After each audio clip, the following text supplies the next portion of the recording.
Good afternoon, everyone. My name is David Lonebear Sanipass, and I had a couple of things to talk about today. One of them is the different stories that's in our world, especially the native world, the Mikmaq world.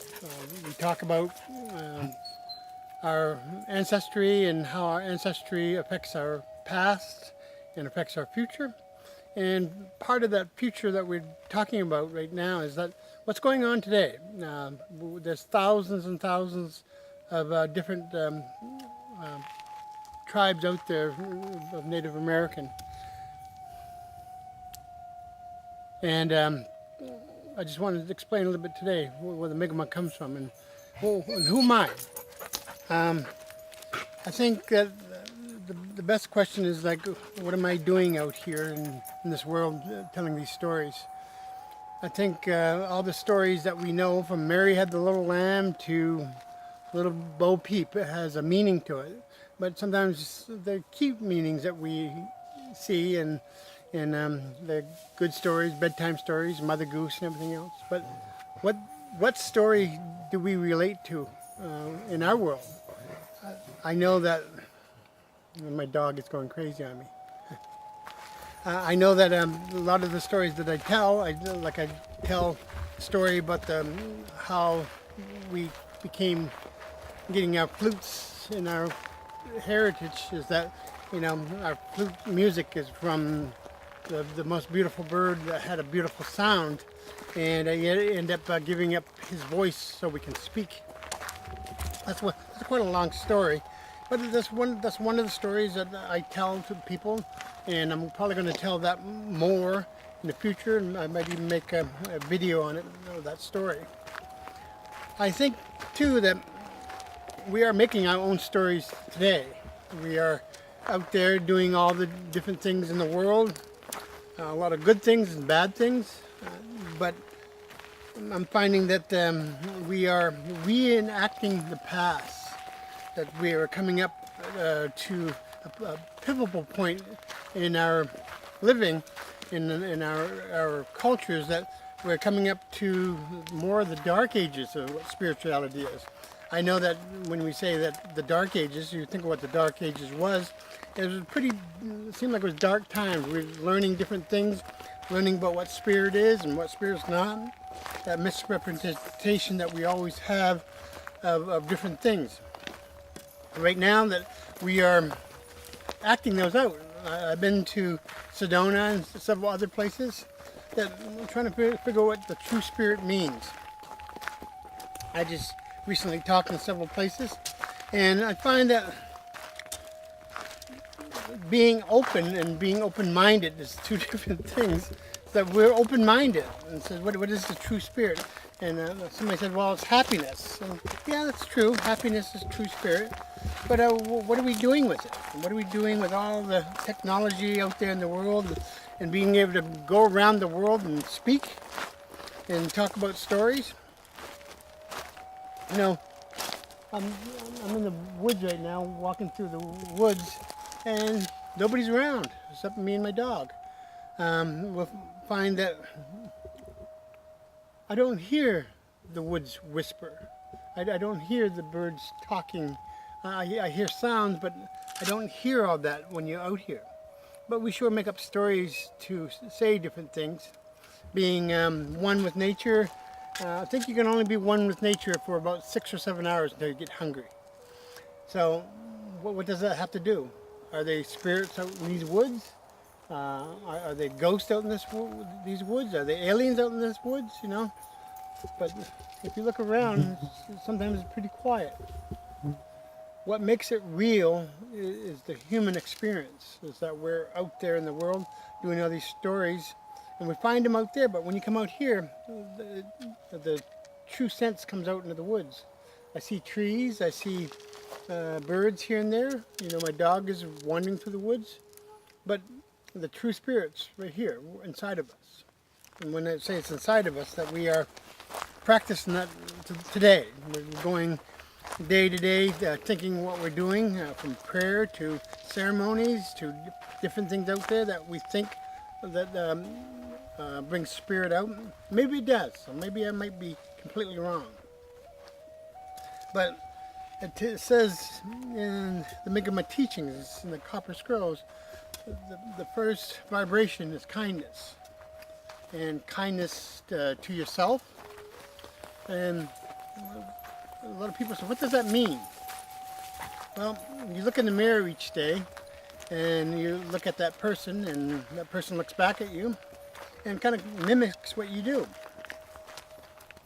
So you look into that mirror and you have to look, do you like that person in the mirror? And if you don't like that person in the mirror, when you go through the day, it's going to reflect that you don't have kindness for yourself, and that reflects as an energy source. And when it reflects as an energy source, then you could almost call that bad energy, I guess, that you don't share it. I know that we have a lot of traditions in this world, and some of the traditions and ceremony, we do them so much over and over and over, we forget what the ceremony is actually about. And the ceremony of kindness is something that we should practice every day as a practice and a ceremony. And that kindness is be kind to yourself first. Like yourself. Be able to have an understanding that we make mistakes in this world. And when we make mistakes in this world, it reflects upon us if we have a conscience. And you're going to make mistakes today, you're going to make mistakes tomorrow, you're going to make mistakes next week. And if you can figure out a way to understand what those mistakes, you have to make mistakes. When you walk through the woods, you trip and fall, that's a mistake. Just recorrect it. But that kindness reflects in how you correspond or interact with other humans. And that interaction is that, what do? Do you just walk through the crowds and not look up? We do that sometimes. I find that a lot in the cities and different places. Do we stop and say hello? Do we end up giving something away? Was that homeless person on the street, do we give that away? Do we give that dollar away without judgment? That is kindness. And by giving time, but you have to do something. That part of that kindness is the energy that you actually have to do something to make it work. You can sit there for years and years and be kind, and the energy not really work for you. That if we are going to have peace on this earth and in our time, that we're going to have to actually do something for each other here. And a lot of it's listening, a lot of it's helping out when you can. And that is the true act of kindness, is we have to do something. I think that's the hard part of the whole thing, is like, what do we do? A lot of people tell me, I'm already kind, I already know that. What's lesson 2? Well, kindness is always a lesson in understanding what spirit is. I remember traveling different places in the world and walking across country by myself and trying to understand what kindness was. I figured out kindness is doing something. If it is helping somebody open the door with the groceries, if it is finding out somebody's name and finding that name of that person, that is kindness. You wouldn't believe what that does to a person. Think about yourself. If somebody asks your name, somebody wants to really know who you are, it makes us feel good. We've practiced a lot of other things out there in different ceremonies to try to make the world right, but all we're doing is ceremony. It's not really affecting. When we do ceremony over and over and over, we find that it gets kind of boring and we forget why we're doing it. But we sure can do ceremony, can't we? But like I said, there's nothing wrong with ceremony. We can do it. It reminds us who we are if we remember it. But part of that ceremony is actually doing something for somebody. Doing something for your wife, your husband, your mate, your brothers and sisters, or to a stranger that needs help. But you got to be safe about that too, in your judgment.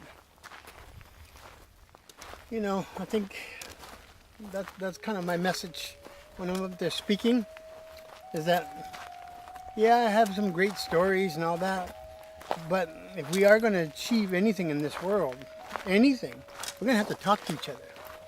we're going to actually have to have an understanding of that. There's different cultures in this world, think differently, do different things. How do we break that cultural barrier? Right now I'm in a non-native world that I'm sharing the message from 28,000 years of teachings. How do we interpret that? Was it just a great story and we sit there and leave the talk and say, oh, that was a good story, and go do something else? Most of the things I talk about that has action involved with it, and that action is actually when you leave the speak or the talk, go and do something. That's the way the energy is transferred over, is when we're actually doing something. I've had a lot of people do kind things for me, and sometimes I feel guilty because I don't know who they are. But I still feel good from it, and I thank the Creator for that person. But oh my goodness, there's a lot of us out there that's doing all kinds of different crazy things. But remember, it takes action. If we're talking about the star teachings, it takes action. Something that has to evolve from the action. There's an action. We're looking for peace on this earth in our lifetime. What is peace? We could be saying, oh, peace of mind. Most of us have that. Oh, I have a peace of mind. But we still have wars going on. We still have people killing each other. How does that stop? Well, it starts with action, you know. They are people just like you are. And they have their values, spiritual values. They have their different things. But I think that teaching is when it crosses over the line, he says, I am better than you, and there is a creator, there is a somebody up there, and they're looking over me, and then they're protecting me, and things like that. Possibly, but if you read your literature, it's more possibility that we're just getting angry over nothing. What I mean by that is like, all right, you believe in what you believe, great. What are we willing to do in that belief? Are we willing to kill for that belief? Most of us are to do that, and we do it in similar ways. If you say you're non-violent, well, that's good, but non-violence takes action. You know, being violent takes action, but is that action that we are doing today, is it violent?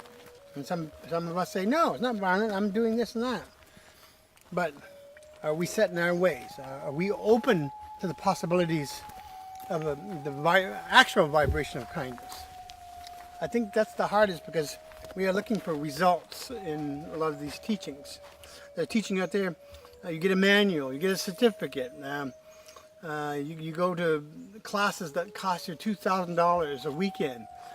Are you coming out with that and sharing that with the world? Are you doing what you need to do with it, you know? Or is it just an action that we just do to think we're getting to a certain point? I think if people really listen to what I have to say and understand it just a little bit, maybe it might be something that we can all do together. Even your belief and what you believe in, we can do it together without violence, without saying, I am better than you and my teachings is better and this is better. We're all human beings here. Well, most of us anyway. I think all the books and texts that I ever read is that the results of kindness comes out of action.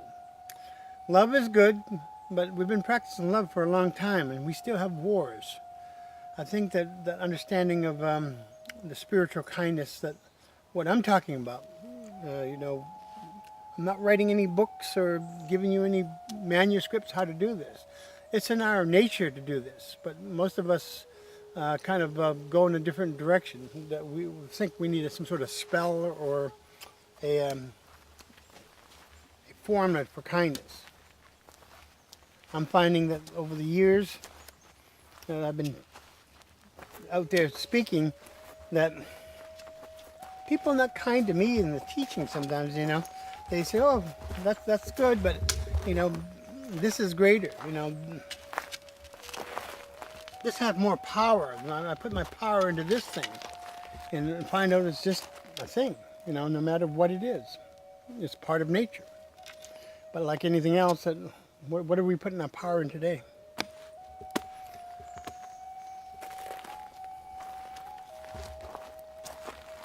So I think that them are my words for this afternoon. It's a nice, beautiful afternoon. I'm enjoying the walk. I've been out speaking to the world. It's good chances to be out with their Creator and enjoying the summer a little bit. I haven't got a chance to do this very much. But remember, these are just words. Take these words with a grain of salt. It tastes better. Just like anything else, sometimes it's just a view where you are and what you perceive. So I think those are my words today. I hope you guys have a great day and hope to see you, all of you guys. And hope you guys have a great day.